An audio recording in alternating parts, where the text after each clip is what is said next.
praying some time ago and I felt the word spoils drop in my spirit. And I googled what is the meaning of the word spoils.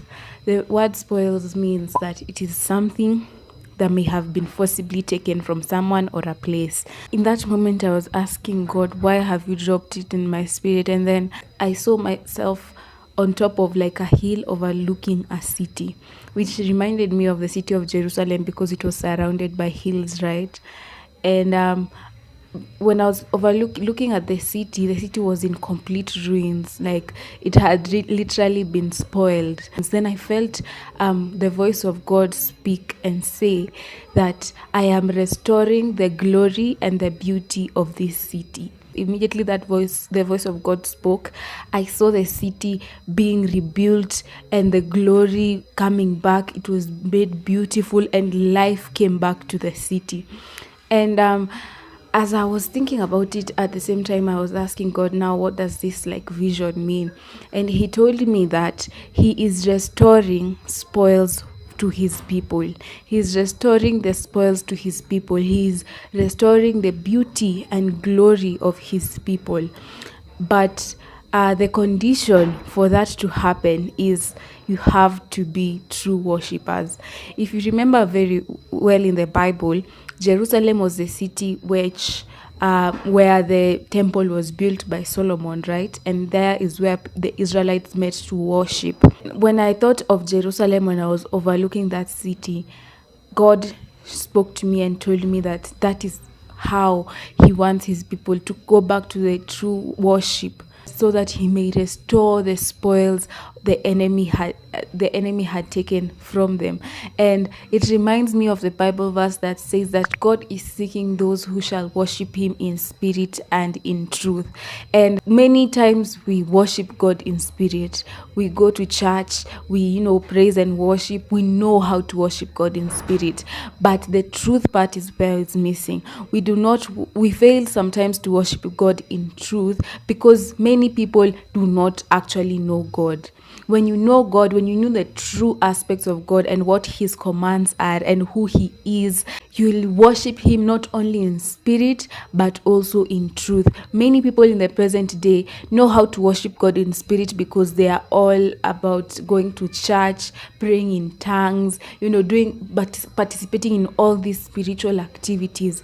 But the truth part, they fail to worship him in truth because they do not seek after God. They don't seek to know God, to know the truth about God. God wants to restore the spoils of his people, but it needs us as his people to position ourselves to receive the spoils that have already been released by God, to receive it by true and sincere worship. In the book of Daniel, he was praying and God revealed to him that God himself had already released what Daniel was praying for, but it was being held up somewhere in the heavens. And it took Daniel to pray so that the answer for his prayers can be released to him.